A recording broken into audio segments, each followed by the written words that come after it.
Nuna godiya dangane da kawo su nan da aka yi. Ko za ka nuna farin cikinka?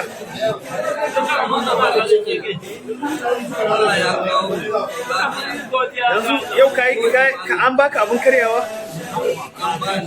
Me da me aka baka? Ba yi aka. Kamar me da me aka baka? Abin sha. Me da me aka baka? Abin da na gama Aka yi biredi, cincin, fulawa, ina da ya shafi kayan gina jiki dai. Alhamdulillah mun gode muna nan cikin garin Madina. An baka me?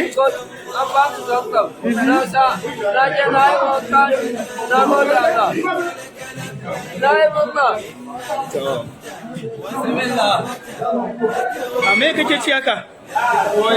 Waye baka? Wannan da To wani godiya za ka yi? Wani godiya za ka yi? gode wa Allah.